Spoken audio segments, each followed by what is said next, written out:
उसको डी चौक पे लटकाएंगे, फांसी देंगे। ये कानून पास कर दे। इलेक्शन में धांधली हुई थी, वाजे हुआ कि कहां पे किस तरीके से धांधली हुई थी। उनकी चापलूसी के लिए किसी भी हद तक जा सकते हैं। चोरों को तो बंदा जेल में डालता है ना, उनको हार तो नहीं पहना था, तो चोरों को तो जेल में ही डालेंगे। हमारे मुल्क का हर इदारा खसारे में, तो उसकी वजह क्या है? उसकी वजह एक ही थी कि आपने गलत लोग लगाए, मिसयूज ऑफ पावर किया, अपने कारोबार की तोसी दी, पाकिस्तान के खजाने को नुकसान पहुंचाया, उसको लूटा, बुरी तरह लूटा, और उसने पाकिस्तान को लूटा है, उसको डी चौक पे लटकाएंगे, फांसी देंगे। ये कानून पास कर दे। ना भी कोई शोर मचाए, सबको पता है कि सर्टिफाइड चोर और डाकू कौन डिक्लेयर हुआ है। जिनका उस वक्त नारा हो कि हर पल का हो, हर पुल का हो, हर सड़क का हो, बेधड़क का हो, तो फिर तो करप्शन किया आपने, ये तो साबित है। अस्सलाम वालेकुम नाज़रीन इकराम, आपको मुकम्मल वीडियो दिखाते हैं। मुराद सईद अचानक असम्बली पहुंचकर पूरे ऐवान को हिला कर रख दिया। तहरीक इंसाफ पर होने वाली बर्बरियत का जिक्र करें और मुराद सईद का नाम न लें तो मेरे ख्याल से ज़्यादती होगी। मुराद सईद इमरान खान और उसके नज़रिए के साथ आज भी डट कर खड़ा है। इंतखाबात के अंदर किस तरह धांधली हुई और कितने लेवल की धांधली हुई, तमाम तर चीज़ों से पर्दा उठा दिया। वीडियो देखिए, फिर इस पर बात करते हैं। कि इलेक्शन में धांधली हुई थी और 4 हल्के, जिसका हमने सवाल किया था। पहले लाहौर का हल्का खुलता है, साबित होता है, फिर इलेक्शन होता है। लोधरा का हल्का खुलता है, साबित होता है, तहरीक इंसाफ वो सीट जीतती है। तो जनाब स्पीकर, जहां पे धांधली हुई थी उसका एक तरीक़ाकार था। तरीक़ाकार क्या है कि आईन का आर्टिकल 225 मौजूद है, उसके ऊपर आप ट्रिब्यूनल में जाते हो, जो हमें ये कहते थे। फिर उसके बाद हमने कमेटी का कहा, हमने 126 दिन का धरना दे दिया, और जो रिपोर्ट सामने आई जुडिशल कमीशन के, उसमें 40 नुकात थे। वाजे हुआ कि कहां पे किस तरीके से धांधली हुई थी, और वो कह देते हैं कि मुल्क के अंदर 40-50 चोर जो है उनको अगर हम जेलों के अंदर डालें, तो एक चीज तो मैं पूछूंगा कि जब हमने किसी का नाम नहीं लिया, चोरों को तो बंदा जेल में डालता है ना, उनको हार तो नहीं पहना था, तो चोरों को तो जेल में ही डालेंगे। दूसरी चीज जनाब स्पीकर, बात हुई कि अगर 1 रुपए की करप्शन साबित हुई। जनाब स्पीकर, ये बातें हम बहुत दफा सुन चुके हैं। जरा सवाल करते हैं और मैं जवाब भी देता हूं इनके सवाल का। पहली चीज, जब पनामा लीक्स आया उस वक्त भी सवाल उठे थे। सादा सा सवाल होता है स्पीकर साहब, आप मुझसे पूछे कि आपने ये कोट कहां से खरीदा, रसीदें दिखाए। आप जो अपना घर चलाते हैं उसकी रसीदें दिखाए, मैं आपको रसीदें दिखाऊंगा। अगर रसीदें ना दिखा सका तो जाहिर सी बात है कि इलीगल मनी होगा, गलत पैसा होगा। दूसरी चीज, महकमों के हवाले से करप्शन, मैं करप्शन की मैं आपको मिसालें देता हूं। स्पीकर साहब, मैं आपको मिसालें देता हूं।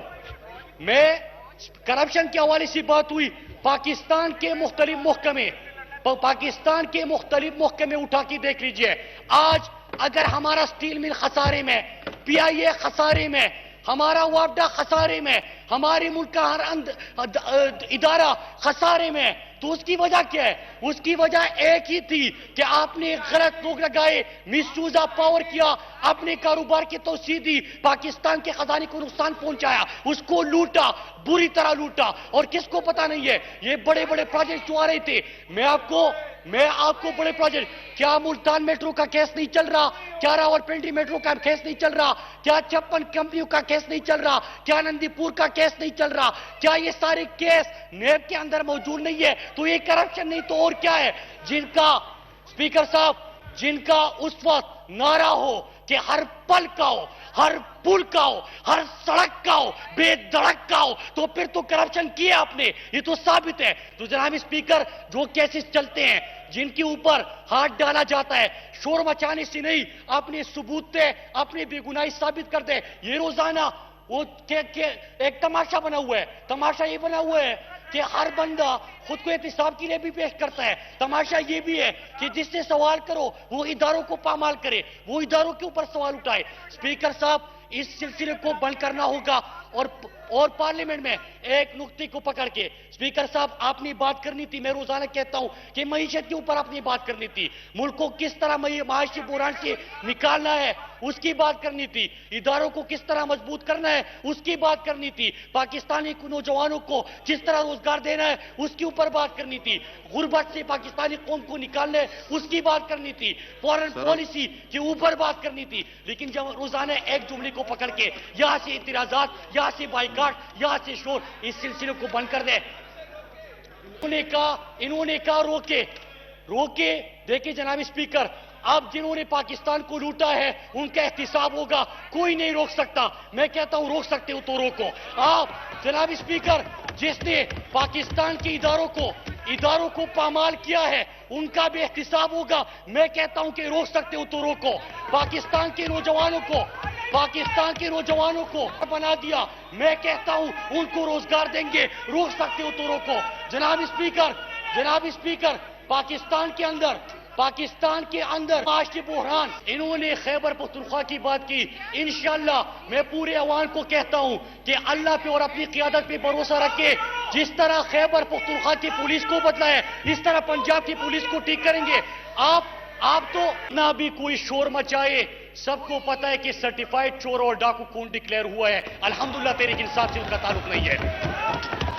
اسپیکر صاحب, میں جو شور میں انہوں نے سوال اٹھائے میں اس کا بھی جواب دیتا ہوں. خیبر پختونخوا کی بات کی. 5 سال کے اندر آپ نے دیکھا کہ خیبر پختونخوا کی پولیس کو ماڈل پولیس بنایا. خیبر پختونخوا کی اسکولوں کی حالت بہتر کی کہ اس ملک کو لوٹا بھی گیا, اس کی اداروں کو تباہ بھی کر دیا گیا, اس پارلیمنٹ کو کبھی سنجیدہ نہیں لیا گیا.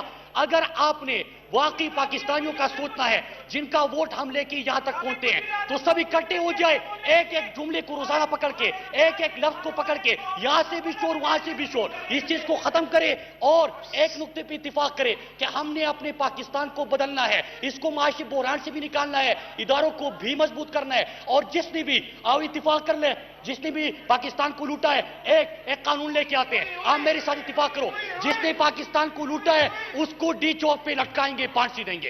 یہ قانون پاس کر دے اور پھر اس کے بعد پتہ چل جائے گا کہ کون چور ہے کون ڈاکو ہے, اس کا بھی احتساب ہو جائے گا. جناب اسپیکر, جب تک سزا جزا کا نظام نہیں ہوگا ہم بھی لگتے رہیں گے. اس طرح شور و غل بھی آپ کو سنائی دے گا. یہ جو ابھی موصوف گفتگو کر رہے تھے, انہوں نے اپنے موجودہ قائد کی صاحبزادی کے بارے میں کیا کچھ کہا تھا وہ ریکارڈ کا حصہ ہے.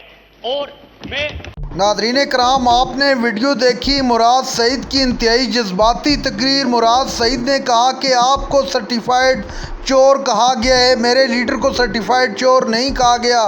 آپ لوگ ووٹ چور اور 47 کی پیداوار ہیں. آپ نے کس طرح دھاندلی کر کے اس ملک کے عوام کے مینڈیٹ کو چرایا. عوام آپ کو کبھی معاف نہیں کرے گی. اس جرم کا آپ کو ایک دن حساب دینا پڑے گا اور آپ کو چوک میں پھانسی پر لٹکایا جائے گا.